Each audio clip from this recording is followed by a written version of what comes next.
Hello and welcome to ZTN News Blitz. Thank you very much for joining us. I'm Owen Kaura. The headlines. The government and teachers clash over holiday lessons. Mpilo Hospital Inferno, we give you the latest details. ZAC accuses lawyers of frustrating court cases.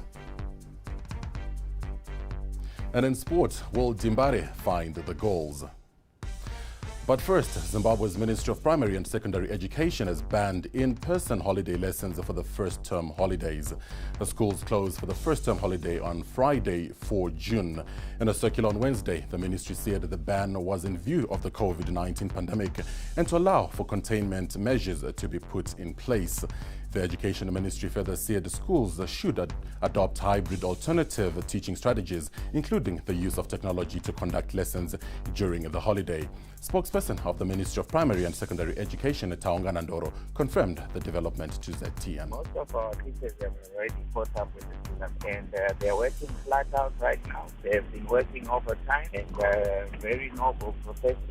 They have even been working during weekends, particularly at boarding schools. They're actually up to the game. They know that they're in a new reality, and we are there to ensure that we have got effective. But educators say both teachers and learners need in-person holiday lessons to catch up with syllabi, especially after disruptions caused by the COVID-19 pandemic. We spoke to Zimbabwe Teachers Association Chief Executive, Dr. Sifiso Ndlovu. The unfortunate part is that we use very high-sounding concepts like hybrid learning and assume that every learner in Zimbabwe has access to that kind.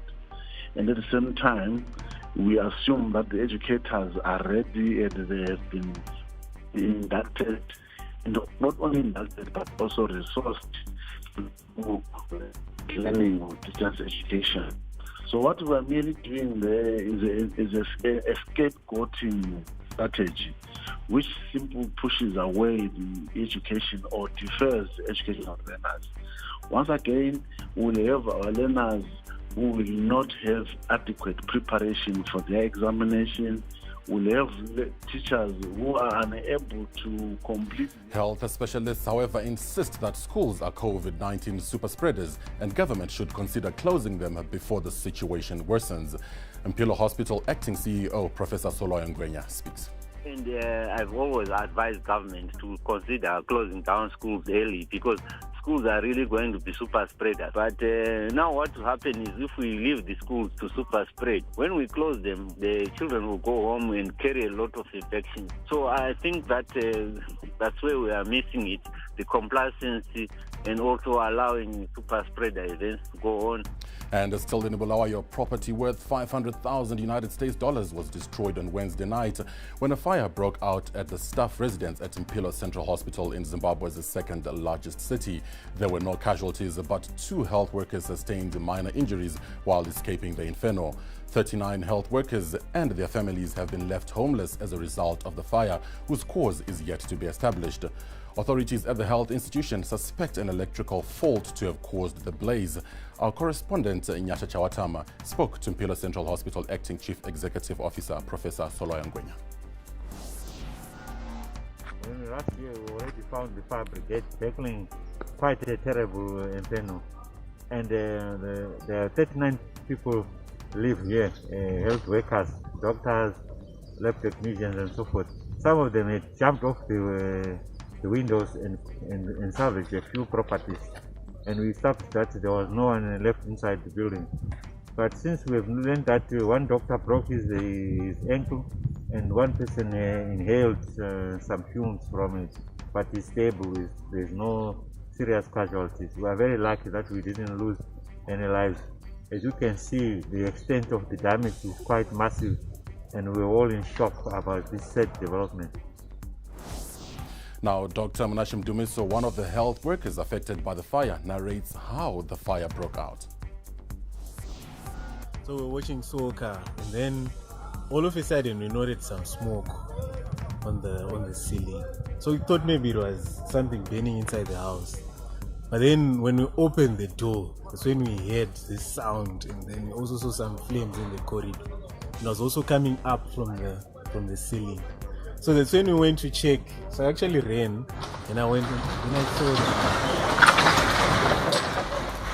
and we saw that the breaker, the switchboard thing, the ZSA switchboard thing. That's where the flame was coming from, and it was burning like it was a huge flame. So when we rushed to get some buckets, and when we came back, I think in a matter of seconds, it was too much. So we just dropped the buckets, and then going back to the room, the fire was spreading. It was spreading all over the ceiling, and we didn't have time to really recover or get your thoughts together. So you just grabbed a few clothing items, and we just threw the stuff outside the window. And then the other thing, the exit from the first floor, it was burning from the stairs, so we didn't have anywhere to exit from. So we ended up jumping from the first floor window, the window in the corridor, because the windows and the curtains were already burning. Very sad indeed. And moving on, President Emmerson Mnangagwa is in Maputo, Mozambique for the double Troika summit on the security situation in that country and the SADC region. Mozambique faces threats of Islamic insurgency in its northern province of Cabo Delgado. The SADC Troika is presently chaired by Mozambique, with Malawi as incoming chair and Tanzania as outgoing chair. The double Troika summit will be preceded by meetings of ministers and senior officials. The meeting, which was initially scheduled for last month, was postponed due to the absence of two heads of state. And Vice President Constantino Chiwenga, who is also Zimbabwe's health minister, plans to set up base stations at all the country's toll gates to allow ambulances to timelessly ferry accident victims to hospital. He said this during the handover ceremony of ambulances donated by India to Zimbabwe. Ideally, our toll gates should have base stations to accommodate ambulances that respond to occurrences of road traffic accidents and other emergencies along all our major highways. It is this vision that spurs my ministry to request Zinara to provide space for base stations at their toll gate site. Current and former Air Zimbabwe workers who were retrenched in 2015 say their situation is now desperate and have asked government to urgently intervene. Current employees say they are also owed salaries from 2015 when the Zimbabwe dollar was pegged at 1-to-1 with the US dollar and would like government to honor its debt at that rate. Those retrenched also want to be paid their dues at the prevailing rate in 2015. Now, on Monday, Ministry of Transport and Infrastructural Development Permanent Secretary Engineer Tidias Chinyanga said government will follow the law and pay the workers in local currency. We spoke to the workers' representative Augustine Moyo, who said even non-monetary benefits would suffice at this stage. Also to bring to your attention that there is also the issue of our deferred salaries, which were also paid using the same method of 1-to-1. Those owed the deferred salaries also include the employees returned in 2015. As employees, we really feel hard done. We humbly implore the government to consider cushioning the affected ASM employees. We do realize and appreciate that there is an SI to that effect, but we humbly ask the government to at least cushion the affected workers, even in non-monetary terms, e.g. land. Most of ASM employees have no pension to talk about. They were looking forward to investing the money they would have got from the paid salaries. Now, travelers coming into Zimbabwe from COVID-19 high-risk zones and those transiting through high-risk zones will be subjected to a 10-day mandatory quarantine on arrival. This follows adjustments to the COVID-19 quarantine regime by the Ministry of Health and Childcare. Tourism Minister Mangaliso Ndlovu said the adjustments are expected to have a positive impact on tourist arrivals in the country. He was speaking during a breakfast meeting with players in the tourism sector this morning. From the Ministry of Health, we have been advised that there will be some adjustments to the obtaining quarantine regime. It will only be those people coming from high-risk countries or transiting through high-risk countries into the country who will be subjected to a 10-day mandatory quarantine regime. So otherwise, you will just need your 48-hour valid PCR test before departure for Zimbabwe. And when you depart for Zimbabwe, you don't go through any other country. That is to say, you don't get your passport stamped that you have entered another country en route. Otherwise, that's where we start counting our 48 hours. Meanwhile, players in the tourism sector say they are facing challenges in accessing the 18.2 billion Zimbabwe dollar stimulus package set aside by government to help local industry recover from the effects of the COVID-19 pandemic. President of the Tourism Business Council, Vengai Nau, said players in the sector need clarification on the availability of the funds. Bilateral, because when we go to the bank, we get a different language. We go to the Minister of Finance, we get a different language. I think it's time for us to leave the politics of the politician, and then we do the business by being honest with each other.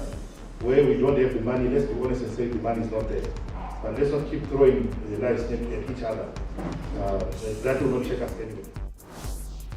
Finance Secretary George Gvamatanga said the funds are available, but banks are reluctant to release them due to the high risk of borrowing caused by the COVID-19 pandemic. Obviously, we have also been very much concerned on the slow uptake of the facilities.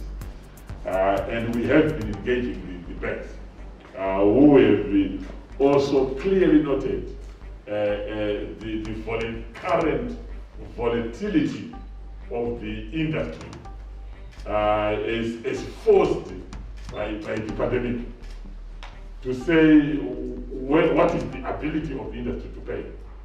When you open today and 2 months later you're closed. That's the reality. It's not even the snakes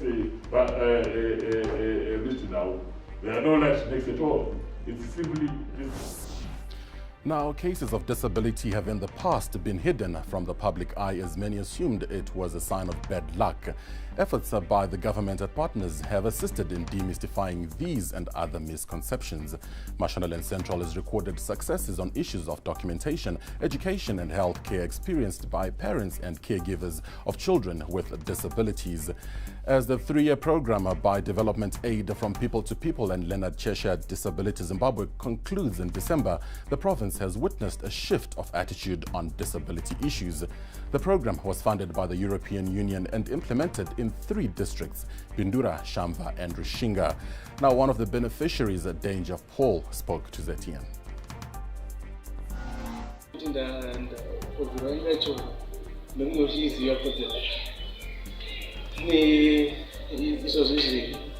One of the benefits in the UAE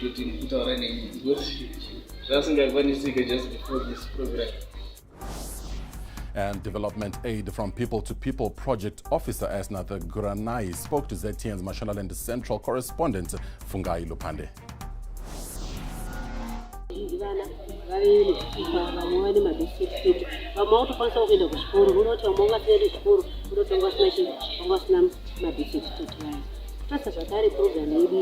takwenda kunokuguda makore gore rino 2021 tikonawo zvakare kuti vana vedu kuti vane maprojekti avari kuita makizi anga vachiita semaworking group avo tikuvasimbaradza kuti maworking group aya asazose aramba achienderera mberi. Ward 11 Councillor Patrick Masango said people with disabilities previously lacked recognition and opportunities. Kuya kwavakaita DAPP kwakaita kuti kusimudzire nharaunda yedu tichitendawo nehurumende inotiita kuti inoita kuti maprograms akadai anga achiunzwa munharaunda matigere zvotarisawo iva vana vanorarama nehurema nesu tose nokuti vazhinji taakutoona kutoti aiwa isusu taiona ava vane mitezo yataifunga kuti haina kuita zvakanaka sevakaremara. And moving on to the courts, the Zimbabwe Anti-Corruption Commission believes some defense lawyers are responsible for delays in concluding cases before the courts. Chairperson of the commission, Justice Lois Matanda-Moyo, accused some lawyers of making what she termed frivolous applications at the courts as a tactic to delay and frustrate the course of justice. Justice Matanda-Moyo said such acts are tantamount to corruption. Now, he remarks follow concerns that corruption cases are taking too long to conclude before the courts. She was speaking earlier today during an indaba on corruption in the legal system. Defense lawyers continuously make frivolous applications or postpone matters to delay trial. I'm very happy that Mr. Mapara, you are here today. Defending an accused person should not be interpreted to mean avoidance. Once a defense lawyer uses the tactic of avoiding trial, this, in my view, constitutes an act of corruption. But the Law Society of Zimbabwe says the matter can only be addressed if specifics are brought forward. Richard Chidza, Law Society of Zimbabwe Corporate Communications Manager, speaks. All applications made by legal practitioners on any matter before our courts are made within a certain context. Our understanding of the submissions made by the Zimbabwe Anti-Corruption Commission is that some applications do indeed slow down certain cases. It is our considered view that this cannot be a blanket generalization of all applications, and unless we are presented with specifics, that means specific cases, we are unable or we find it difficult to come to a conclusion and agree with this assertion. And in the DRC, authorities have ordered the evacuation of part of the city of Goma over the risk of further eruptions from a volcano Nyiragongo, causing an immediate exodus of tens of thousands of people. Aftershocks from Mount Nyiragongo, Africa's most active volcano, have been rattling Goma days after Sunday's eruption, which left more than 30 people dead. On Wednesday night, two powerful aftershocks caused terrified people to flee their homes. And nearly 7 million people in Australia's second most populous state of Victoria will start a snap lockdown tonight as officials blame a sluggish vaccine rollout and hotel quarantine failures for a fresh virus outbreak that doubled overnight to 26 cases. People will only be allowed to leave their homes for essential work, healthcare, grocery shopping or exercise. The order will remain in place for 7 days. And we move on to sport, where there is extra motivation for the Zimbabwe A cricket team as they face their South African counterparts starting this weekend. Playing to impress and earning a national team call-up for the Bangladesh series is one of the goals. The Bangladesh series is a Super League fixture and Bangladesh are currently number 1 on the table. And two of the Bangladeshi bowlers, Mehdi Hassan Miraz and Mustafiza Rahman, are ranked number 2 and 9 respectively on the latest ICC ODI rankings. Zimbabwe A coach Stuart Matsikinyeri says South Africa A has come at a perfect time. You can never count yourself out. At the same time, you know, you got to look at the reality is we are up against really good teams, but we back ourselves. It's about making sure that we get our processes right, and we just need to make sure that when those matches come around, we're as prepared as we can be, and this tour will help with that. So yeah, we're backing our chances. Meanwhile, the Zimbabwe women cricket team was swept clean by South Africa women emerging team in their one-day series in Bulawayo. The visitors won the 5th match by 69 runs at Queen's Sports Club yesterday. Zimbabwe missed 6 senior players, including captain Mary Ann Musonda, due to injury. Well, tough going there for the women's team. Let's see how the men's A team will fare against South Africa. And in local football news, Dynamos fired blanks in their opening Chibuku Super Cup clash against Rentals. Perhaps goals will come as Dimbare have successfully registered 5 players ahead of their Chibuku Super Cup clash against Yada on Saturday. Godnos Murira, Antonio Bill, Shadrack Nyawa, Newman Sianchali and Jeffrey Chitsumba will be available for selection after their registration issues were resolved. However, midfielder Luke Musikiri's case is still pending. We spoke to Dynamo's marketing and communications manager, Yvonne Mangunda. We're very excited and relieved that the players have been successfully registered. Last week, the coach had plans with some of the players and he couldn't field them because of the pending issues. So we can confirm that we've registered Godnos Murira, Antonio Bill, Shadrach Nyawa, Newman Sianchali, and Jeffrey Chitsumba. And we're still waiting for the successful registration of one Adrian Mtuza as well as Luke Musikiri. You talk about a youngster like Antonio Bill, one of the players that the coach had in his plans to be in the starting team for last week, and he couldn't play him because he hadn't been successfully registered. You look at a player like Godnos Murira, brings a lot of depth for the team. So obviously for the coach, it will be relief for him. Our new signings in Shadrach Nyawa, Newman Sianchali, as well as Geoffrey Chitsumba. So a wider pool of players for the coach to select on the weekend when we play Yada on Saturday. Exciting news for us from the Dynamo's end. And that story on the boys in blue ending News Blitz on a sunny winter afternoon here in Harare. But of course, you can still connect with us on Twitter at ZTN News, Instagram as well. And of course, visit our website, ztn.co.zw. Good afternoon.